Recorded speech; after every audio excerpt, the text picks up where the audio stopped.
ser escalada nesse campeonato mundial, Pedro. E coloca alta nisso, né, Bruno? Talvez a mais alta de todos os tempos aí, porque vai ser complicadíssimo. Mas, enfim, tem a montanha, tem que escalar e os alpinistas estão escalados também para integrar essa delegação. Um beijo a todos aí, um abraço. Pois é, o Flamengo que volta hoje às atividades com o que tem, né, no momento. Você bem destacou aí, são 7 convocados nesse momento. A gente pode colocar como 7, porque são 5 na seleção brasileira, 2 no Uruguai, efetivamente. Você tem o Plata, mas não está nas atividades ali na seleção do Equador. Vai até voltar depois desse jogo contra o Brasil. Sexta-feira a esperada reapresentação dele no Ninho do Urubu para continuar o tratamento e aí sim poder reunir condições de jogo para esse Mundial. Então o Flamengo tem esses jogadores fora. Hoje à tarde a reapresentação no Ninho do Urubu, depois de 3 dias de folga, o time líder do Campeonato Brasileiro conseguiu uma bela goleada no fim de semana e aí começa efetivamente, como o Felipe Luiz já tinha falado, a questão do trabalho de campo ali em relação ao Mundial. A estreia no dia 16 contra o Esperance da Tunísia. Então o Flamengo se planeja, na verdade, projeta tudo até lá. No dia 11 vai ser o embarque da delegação, já com o Jorginho. Essa a total expectativa, a gente diz ainda a total expectativa, porque o Jorginho chega amanhã, aí faz os exames médicos e depois assina o contrato. Então, enquanto não assina o contrato, a gente fala de expectativa ainda. Então ele desembarca no Rio de Janeiro, faz os exames médicos, assina um contrato de 3 anos e aí depois vai para o Ninho do Urubu, conversa com o Boto, o staff, rubro-negro, enfim, tudo mais. Depois deve ser mais para os próximos dias apresentado e aí já viaja no dia 11 com a delegação. Provavelmente deve ser o reforço para o Mundial, porque o Flamengo tem até o dia 10, como todos os outros clubes que disputam o Mundial, nessa janela especial da FIFA para quem disputa essa Copa do Mundo de Clubes. Então, mercado meio inflacionado para quem disputa esse Mundial, os jogadores pedindo um pouco mais, então o Flamengo não vai acelerar nenhum processo por conta disso. Então tem até terça-feira, o Jorginho muitíssimo bem encaminhado, deve ficar nisso aí. O Flamengo viajaria na terça-feira, dia 10, mas adiou em um dia, no dia 11, porque quer ter todos os jogadores de volta de suas seleções aqui no Rio de Janeiro, reúne todo mundo, empacota todo mundo e aí despacha todo mundo junto, Bruno. Vai todo mundo lá para os Estados Unidos, então aí o pessoal viaja, vai todo mundo junto para essa montanha gigante, como você disse aí, vai ser difícil mesmo essa empreitada no Mundial, mas o Flamengo está confiante em fazer um bom papel nos Estados Unidos contra europeus, principalmente, né, porque vão ser os grandes adversários nessa disputa no meio de ano. Lá vem o Jorginho, o novo reforço do Flamengo chegando nesse momento. Você acompanhando aqui junto com a gente a chegada do Jorginho, o novo reforço, ele que vai ali para poder pegar a placa com o Chapolin, pegando ali a placa com o Chapolin, o Jorginho, e a gente vai tentar aqui uma palavrinha com ele. Jorginho, a expectativa de jogar no Flamengo. A expectativa, Jorginho, de jogar no Flamengo. Tira aí, pô. Vira pra lá. Daqui. Jorginho, tira aqui, ó, Jorginho. Aí, cara, ó. Calma aí. Jorginho, tira uma foto aqui. Calma aí, cara. Não vou fugir. Jorginho, tá ansioso pra jogar no Flamengo, Jorginho? Daqui. Aqui, ó. Calma. Fechou? Ansioso, Jorginho. Falou. Tá aí o Jorginho chegando nesse momento, tá chegando também a família do Jorginho nesse momento e você acompanhando aqui tudo junto com a gente. Nesse momento, 6 horas e 42 minutos, o horário exato da chegada de Jorginho, novo reforço do Mengão e você acompanhando tudo aqui junto com a gente. Você assistindo aqui essa super cobertura do canal Flazoeiro. Jorginho é o novo reforço do Flamengo chegando, vai fazer hoje ainda exames médicos, vai passar por exames médicos, tá ali a esposa, casou na última segunda-feira e deve ser anunciado ainda hoje. Isso porque o Flamengo tem que correr contra o tempo para poder inscrever o jogador no Super Mundial de Clubes. Jorginho é o novo reforço do Mengão e você acompanhando aqui junto com a gente ao vivo no canal Flazoeiro. Você que não é inscrito no canal, é agora, hein, Mendonça? Que muita gente não está entendendo a relevância desta contratação do Flamengo. O Flamengo, gente, está trazendo para o seu elenco um dos melhores meio-campistas do mundo. Sempre tem alguém do contra que vai falar assim: ah, mas nos últimos anos ele estava na reserva do Arsenal. É um fato. Estava mesmo, mas entrava em muitos jogos e continuou sendo importante. Ele tem 33 anos. Pro nível lá do futebol da Europa, para uma equipe do Arsenal, né, que joga a Premier League, ele começou a perder um pouco de espaço. Não que ele tenha deixado de ser importante, mas ele não era mais titular absoluto como nos anos anteriores. Aí as pessoas do contra, que tem muitas, falam assim: ah, tá vendo, vai trazer um jogador que é reserva de lá, gente.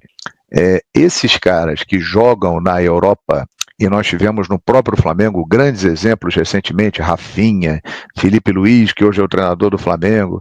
Atualmente nós temos o Alexandro. O que o Alexandro está jogando? É um absurdo. Esses caras, quando vêm para cá, com o nível de futebol, de profissionalismo, de qualidade técnica que eles têm, eles acrescentam demais. E eu diria até que eles sobram na turma. E o Jorginho é isso. Ele é um meio-campo espetacular. E eu fico imaginando aqui, porque é o seguinte, gente. O Flamengo já tem um meio-campo que conta com Eric Pulgar, De La Cruz, que é uma dupla de volantes, pô, fantástico. Aí você tem Arrascaeta, o melhor meia da América, e Gerson. Você vai juntar a esse povo todo Jorginho.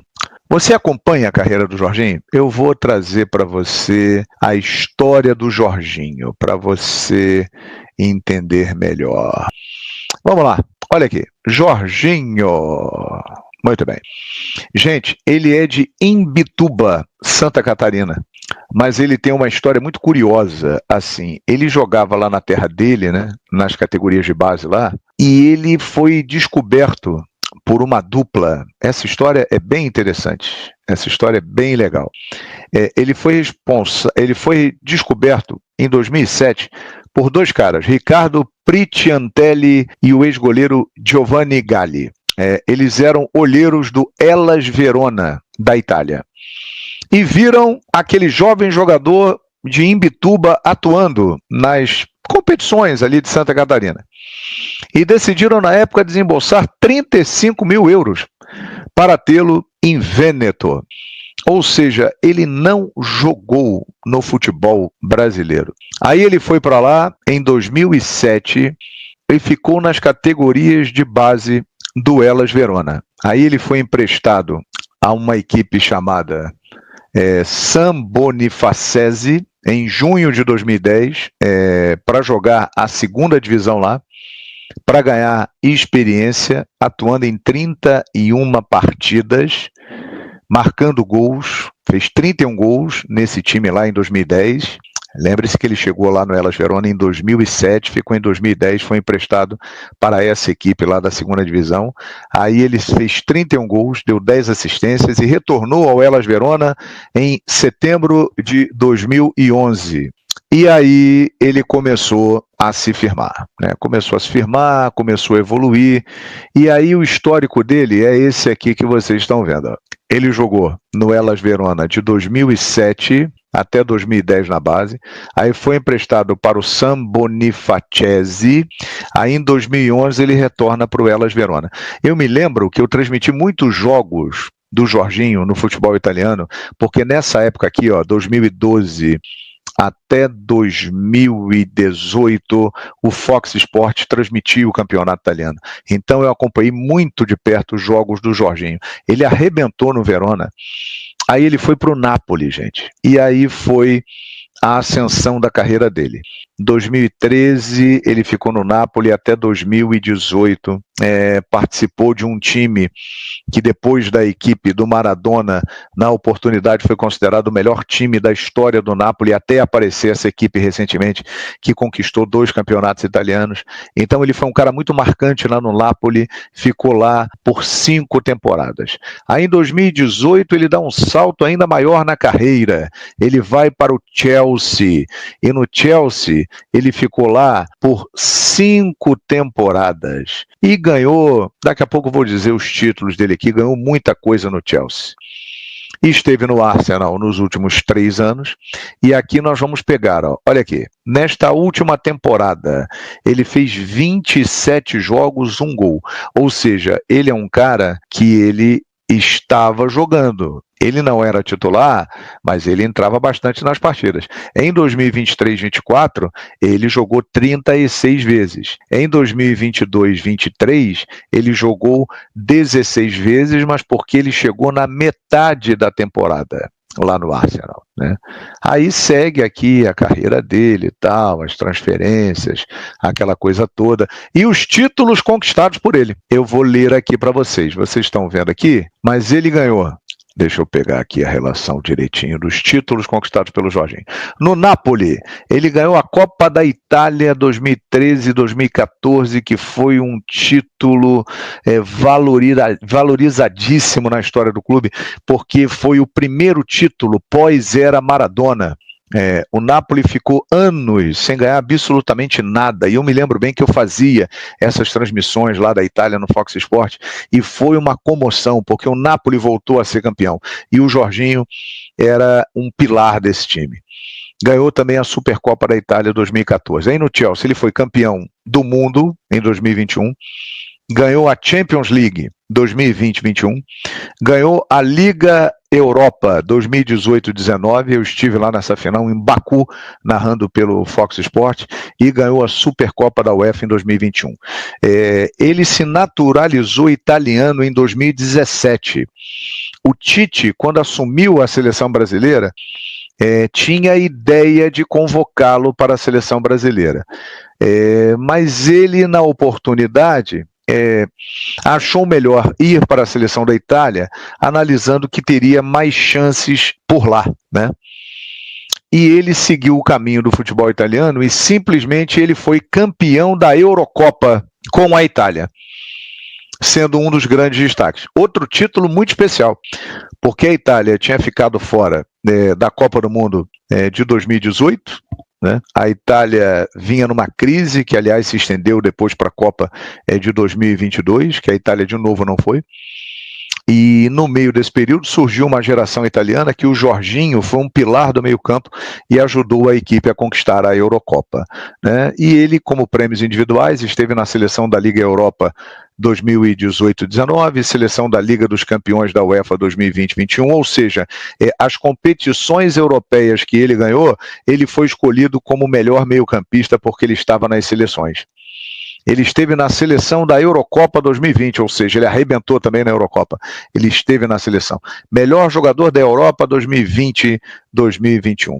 Terceiro lugar na Bola de Ouro em 2021, gente. Em 2021, ele foi o melhor jogador do mundo. Ele só perdeu para 2 caras. Ele foi o terceiro melhor jogador do mundo. Vocês estão percebendo o nível de jogador que o Flamengo está trazendo?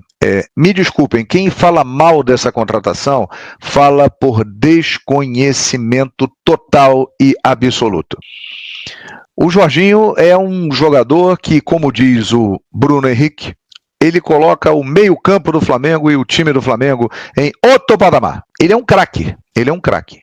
E ele é um cara que ele pode jogar como primeiro volante, é a dele, ali na posição do Pulgar, mas ele se adapta perfeitamente como um segundo volante, onde joga ali o Dela Cruz e o Gerson tem jogado, mas ele pode jogar um pouquinho mais à frente também, porque ele tem a capacidade de construir o jogo, de ver o jogo. Ele, taticamente, ele é muito inteligente, e ele acha passes, ele quebra linhas, ele tem essa capacidade de criação de jogadas. ele tem uma visão de jogo extraordinária. Então, ele vai qualificar o meio-campo do Flamengo muito mais do que já é qualificado. Porque, na minha opinião, sem o Jorginho, o Flamengo é o time que tem o melhor elenco da América e um time que tem o melhor meio-campo da América, né? Então, isso aí é muito importante pelo seguinte, gente, ele está chegando e se tudo der certo, o exame der certo, ele assinar o contrato direitinho, por isso o Flamengo ainda não anunciou, ainda faltam detalhes, mas se tudo der certo e ele for realmente confirmado, é uma aquisição para o Mundial de Clubes extraordinária, porque ele está acostumado com isso, jogar competição da FIFA, jogar competição internacional, enfrentar esses times lá de fora, ele faz isso todo dia, toda hora. A mesma coisa o Danilo, a mesma coisa o Alexandre. Então o Flamengo vai ganhando experiência e lideranças muito positivas e muito profissionais com esses caras, Então eu reputo uma contratação espetacular do Flamengo. Grande contratação. Esqueça a idade. Primeiro que ele é novo ainda, 33 anos no futebol de hoje, com as condições físicas e fisiológicas e de nutrição e de preparação física. Os caras que são profissionais, que se cuidam, eles têm uma vida longa no futebol. A gente tem aí alguns exemplos. E esses caras que o Flamengo está trazendo, Danilo, Alexandre, agora o Jorginho, são profissionais. Caras que se dedicaram à carreira, né? O Jorginho é um cara que tem um histórico muito pequeno de lesões. Então, reputo como uma contratação top e que as pessoas não estão entendendo o que está acontecendo e não estão valorizando. Boa parte delas não entende. É a mesma galera que falava que o Danilo, o Danilo aquele lá da seleção, quando vê o Danilo jogando no Flamengo é uma outra parada, né? O Alexandre, esse Alexandre aí, é a mesma coisa também do pessoal que se desfez do Alexandre, esse Alexandre, não sei, porque fica com a imagem da seleção brasileira que muitas vezes o cara não se apresentou bem num determinado momento. Gente, esses caras são nível top do futebol mundial. O Flamengo está contratando jogadores realmente de uma envergadura, de um quilate muito grande, olha, espetacular. E vai para o Mundial de Clubes com esses caras, com o melhor elenco da América. O Flamengo vai para lá para participar, para disputar, para desfrutar, né, para mostrar a sua capacidade ao mundo. Mas olha, vai jogar. Primeira meta, conseguir classificação para as oitavas de final. Chegando lá, a partir daí, vamos ver o que pode acontecer. Mas o Jorginho, espero que chegue bem aqui ao Rio de Janeiro, ele está a caminho do Rio de Janeiro. E o BAP, presidente do Flamengo, em um evento disse o seguinte sobre o Jorginho. O Jorginho veio qualificar ainda mais o elenco da gente. É um processo que a gente tem feito ao longo dos anos mais recentes. Veio o Alexandre, veio o Danilo e agora chega o Jorginho. São jogadores que algumas pessoas falam que já têm mais idade, mas são jogadores que têm muita saúde, que têm muito a agregar ao elenco e à qualidade do futebol do Flamengo como um todo. Eu vou me apegar numa parte aqui da frase do BAP, são jogadores que têm muita saúde, é o que essa diretoria está buscando. Essa atual diretoria entende que muitos jogadores do atual elenco não têm condições físicas de suportar o que o calendário do futebol brasileiro atualmente exige. Isso não é uma crítica aos jogadores, é questão de genética. O Gerson, por exemplo, cara, dificilmente você vê o Gerson ficando fora por questões físicas, sabe? Desgaste, fadiga muscular. Léo Pereira é outro também, dificilmente. Pelo que me relatam no Flamengo, o Léo Pereira, cara, o exame CK dele dificilmente dá muito alto, muito elevado. É um cara que tem uma recuperação muito boa. Então, isso é fisiológico, é de jogador para jogador. E a diretoria entende que precisa mudar algumas peças no atual elenco por conta disso. Vamos agora falar de Jorge Carrascal, jogador do Dínamo de Moscou, que o Flamengo está tentando a contratação. Antes de mais nada, eu vou pegar aqui os prints e resgatar, porque hoje o Flamengo tem um analista que se chama Igor Santos. Inclusive, muita gente no mundo da bola elogia demais esse profissional. E lá em 2020, mais precisamente no dia 10 de dezembro de 2020, ele postou a seguinte mensagem no Twitter dele na ocasião: está jogando livre entre linhas, Jorge Carrascal. Flutua na meia esquerda, recebe e dá continuidade. Um jogador que promove o espetáculo por sua criatividade e reverência. Na outra postagem, também no mesmo dia, ele fala: hora de apreciar um bom futebol, especialmente porque agora jogará meu Jorge Carrascal no River Plate Nacional. Gente, ou seja, é um jogador que um dos analistas está monitorando há muito tempo. Estamos falando de quase 5 anos. Essas duas postagens foram em dezembro de 2020. Ele tem 27 anos, o Jorge Carrascal. Ou seja, desde quando ele tinha 22 anos... Se você é um estudo. Desde quando ele tinha 22 anos que esse analista vem acompanhando o Jorge Carrascal, meia colombiano. E, segundo o site SofaScore, Jorge Carrascal disputando a Premier Liga 2024-2025 pelo Dinamo de Moscou. 26 jogos, sendo 21 como titular, 7 gols, 13 assistências, 10 participações em gols, 173 minutos para participar de gol, 8 grandes chances criadas, 38 passes decisivos, 51 desarmes. Pelo menos esses são os ótimos números do Jorge Carrascal pelo Dinamo de Moscou. E, beleza, agora a pergunta que está todo mundo se fazendo aí, quem não viu no meu Twitter, quem não viu no meu Instagram, vai ver aqui agora. Como a diretoria enxerga Jorge Carrascal? Como a comissão técnica pretende utilizá-lo caso ele seja de fato contratado? A resposta é simples. Ele chega para suprir as ausências ou brigar por uma vaga no time titular com Arrascaeta. Ele chega para jogar de meia. Então, respondendo a sua pergunta, ele não chega para jogar como ponta esquerda, como joga o Michael atualmente, como joga Bruno Henrique, teoricamente, como joga o Cebolinha. Não seria esse ponto esquerdo. Ele seria um meia flutuando pelo lado esquerdo. E essa dúvida de vocês é coerente porque no mapa de calor do Jorge Carrascal, ele jogando nessa última temporada é muito aberto na ponta esquerda. Mas a diretoria quer utilizá-lo como um reserva imediato do Arrascaeta. Então, o Jorge Carrascal ele chegaria para jogar na posição que atualmente joga o Arrascaeta. Vene, qual é o valor da proposta final? O Flamengo ofereceu ao Dinamo da Rússia 10 milhões de euros. Na cotação de hoje dá em torno de 64 milhões de reais e mais 2 milhões em metas, em bônus. Ou seja, 12 milhões de euros. Só que o Dinamo quer receber pelo menos 15 milhões. Então, está esse entrave, essa diferença nos valores, as negociações estão em andamento. Porém, tem um lado bom que pode influenciar e ajudar a vida do Flamengo nessas tratativas. Qual é? O jogador já aceitou a proposta do Flamengo, já aceitou o projeto rubro-negro. E o projeto é com um contrato de 4 a 5 anos, um contrato longo. Um jogador que quer se transferir para o futebol brasileiro entende que seria uma ótima, nesse momento, para a carreira dele, jogar com a camisa do Flamengo. Então, o Flamengo tem o sim do jogador, tem a vontade do jogador, tem 10 milhões, 12 milhões, vamos botar aí porque o Flamengo pagaria mais 12 milhões de euros para investir. Vai conseguir a contratação? Não sei. Eu estaria mentindo se eu falasse que sim ou que não. A gente sabe. O Flamengo está tentando. E mesmo que chegue o prazo para escrever o jogador no Mundial, que é até o dia 10, terça-feira, o Flamengo vai continuar tentando a contratação desse atleta. Não vai desistir. A ver, o tempo dirá se o Flamengo vai conseguir. Agora eu quero saber de vocês. Vocês acham que o Flamengo faz bem pagar pelo menos 10 milhões de euros nesse jogador? Vocês acham que ele seria um bom reserva do Arrascaeta? O que vocês acham? Quero a opinião de vocês, afinal, o meu canal não seria nadinha sem vocês. Lembrando, o elenco já se reapresentou e inicia a preparação para para jogar a Copa do Mundo de Clubes, tá? A estreia no dia 16, tá bom? E eles devem embarcar no dia 11 para os